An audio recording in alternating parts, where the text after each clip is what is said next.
जय हिंद, जय भारत। मैं हूं रीना सुतार और स्वागत है आप सभी का सैनिक न्यूज विद रीना में। क्या आप सरकारी कर्मचारी हैं या पेंशनर्स हैं? तो 8वें वेतन आयोग की खबर आपके लिए सबसे बड़ी है। लेकिन आज मैं आपको एक ऐसी चेतावनी के बारे में बताने जा रही हूँ जो करोड़ों कर्मचारियों की खुशी को चिंता में बदल सकती है। देश के बड़े एक्सपर्ट्स का कहना है कि 8वें वेतन आयोग के लागू होने से भारत का जो खजाना है, इस पर 9 लाख करोड़ तक का पहाड़ जैसा बोझ पड़ सकता है। और क्या है ये चेतावनी और क्यों जरूरी है इसे समझना, आइए आज के इस वीडियो के माध्यम से इसको समझते हैं। देखिए, हर 10 साल में केंद्र सरकार अपने कर्मचारियों के वेतन, भत्ते और पेंशन की समीक्षा के लिए वेतन आयोग का गठन करती है। अनुमान है कि 8वां वेतन आयोग वित्तीय वर्ष 2028 में लागू हो सकता है। अब ये फैसला केंद्र और राज्य दोनों के कर्मचारियों के लिए बड़ी वेतन वृद्धि और एक बड़ा वित्तीय बदलाव लेकर आएगा। अब इसमें तो कोई शक नहीं है। लेकिन देखिए, ये चेतावनी किसी और ने नहीं, बल्कि प्रधानमंत्री की आर्थिक सलाहकार समिति के सदस्य श्री नीलकंठ मिश्रा जी की एक रिपोर्ट में दी गई है। उनकी रिपोर्ट ये साफ कहती है कि 8वें वेतन आयोग को लागू करने से भारत के सार्वजनिक वित्त पर कमर तोड़ दबाव पड़ सकता है। अब आंकड़ों पर ध्यान दीजिए। देखिए, पहला अनुमान है इसको लेकर कि वेतन और पेंशन के मद में सीधे सीधे 4 लाख करोड़ का बोझ आएगा। और कुल बोझ की अगर बात करें तो जब बकाया राशि और अन्य ग्रामीण भत्तों को भी जोड़ा जाएगा तो यह कुल वित्तीय प्रभाव 9 लाख करोड़ रुपए तक पहुंच सकता है। और यह केंद्र और राज्य दोनों के लिए एक बड़ी आर्थिक चुनौती साबित हो सकता है। अब देखिए, इसी पर एक्सपर्ट्स ने चेतावनी दी है कि सरकार को इस मामले में बहुत सावधानी बरतने की जरूरत है। आज भारत जिस तरीके से वित्तीय एकीकरण के प्रयास कर रहा है, तो 8वें वेतन आयोग का इतना बड़ा खर्च उन प्रयासों को सीमित कर सकता है। अब इस पर सीआईआई ने भी सरकार को डेट टू जीडीपी यानी देश पर कर्ज और सकल घरेलू उत्पाद के अनुपात की प्रतिबद्धताओं के प्रति सतर्क रहने की सलाह दी है। यानी बहुत ध्यान से 8वां वेतन आयोग लागू करने की बात है यहाँ पर। अब इसको आसान भाषा में कहें तो वेतन आयोग की भारी भरकम राशि देश की राजकोषीय स्थिरता के लिए एक बड़ी चुनौती साबित हो सकती है।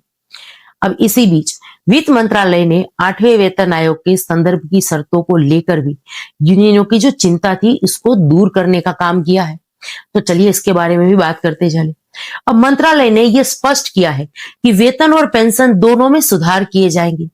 और ये एक महत्वपूर्ण बात है, क्योंकि ये संकेत देता है कि आयोग केवल सैलरी ही नहीं बल्कि पेंशन व्यवस्था में भी बदलाव ला सकता है।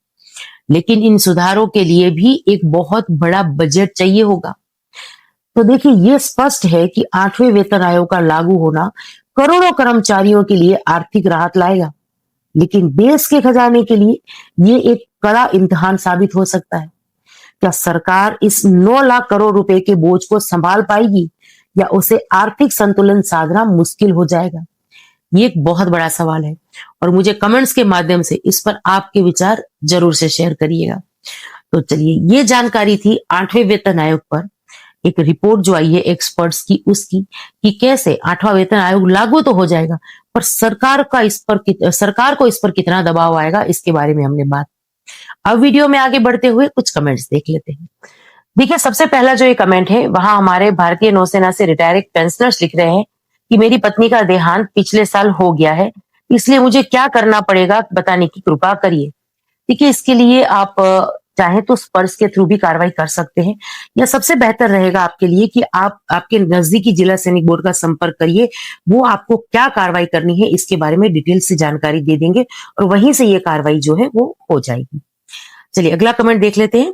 एक लिख रहे हैं कि मैडम जी, OROP 3 का टेबल में जो कुछ सुधार हुए हैं तो उसके बारे में भी कोई वीडियो बनाइए।